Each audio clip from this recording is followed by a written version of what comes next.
kita, nakakain ka na ba sa Pixie Sinugba? Partner, hindi pa, pero nakakadaan ako doon at parating maraming nakapila doon sa labas ng Pixies. Totoo yan, dahil bukod sa masarap ang kanilang pagkain, ano kaya ang dahilan kung bakit click na click sila sa panlasa ng Pinoy at ngayon nagpapa-franchise na?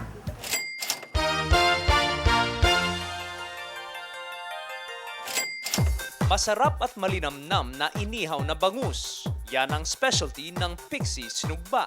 At alam nyo ba, isang young entrepreneur ang namamahala sa dinarayong resto na ito. Siya si JP Valencia na samburong edad na 24 anyos, humahataw na sa pagnenegosyo. Officially, it started 2002. And our first branch was in Tondo. We started with zero capital. It was like a backyard business lang. And it was for my sister's protein diet because she plays for the national team before. Later on, her friends really loved it and they started to order. So my mom was like deboning for the whole day. So she taught us na lang to do the deboning para marami yung mabenta namin. After 6 months, we were able to open na the first Tondo branch. Sabi ni JP, mabilis na tinanggap at naging mainit ang pagtangkilik ng mga bangus lovers ang kanyang resto. 6 years into this business, umabot na sa 34 branches ang Pixie Sinugba. Kaya naman ang kainang nagsimula sa humble beginnings, handa na raw nilang ipakilala nationwide sa susunod na taon. Currently, we have 34 branches within Greater Manila area. And we're gonna open 50 more within next year. And we target by 2010, we will have 250 branches within the Philippines. Regular customer si Lani at ang kanyang mga kasamahan sa trabaho sa Pixie Sinugba ABS-CBN branch. Bukod malapit siya sa office, masarap. Masarap yung pagkakaihaw nung bangus. Tapos boneless siya. Tapos talagang babalik-balikan mo yung lasa. Sa price, walang problema, affordable. Kasi makukuha mo yung talagang hinahanap mo dun sa pagkain eh. At hindi lang pala bangus ang specialty ng Pixie Sinugba. Meron din silang kakaibang putahe tulad ng sizzling crab meat at marami pang iba na pwedeng pagpilian. Bida ni JP, hindi raw sila humiram sa bangko ng pampagulong sa negosyo. Nakapag-expand siya mula lamang sa kanilang kinita.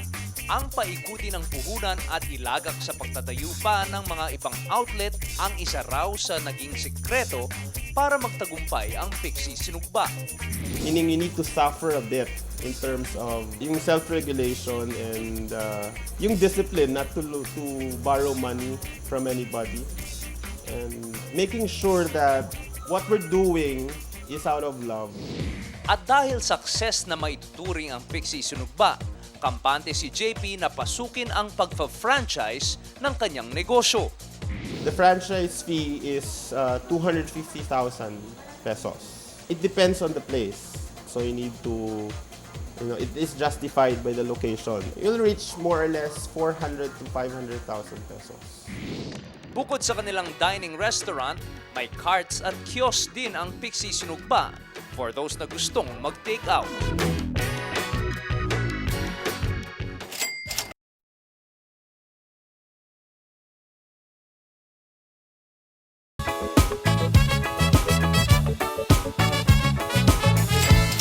Partner, matanong kita, nakakain ka na ba sa Pixie Sinugba? Partner, hindi pa, pero nakakadaan ako doon at parating maraming nakapila doon sa labas ng Pixies. Totoo yan, dahil bukod sa masarap ang kanilang pagkain, ano kaya ang dahilan kung bakit click na click sila sa panlasa ng Pinoy at ngayon nagpapa-franchise na?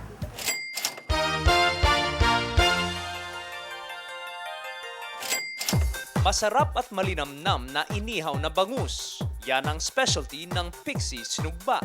At alam nyo ba, isang young entrepreneur ang namamahala sa dinarayong resto na ito. Siya si JP Valencia na samburong edad na 24 anyos, humahataw na sa pagnenegosyo. Officially, it started 2002. And our first branch was in Tondo. We started with zero capital. It was like a backyard business lang. And it was for my sister's protein diet because she plays for the national team before.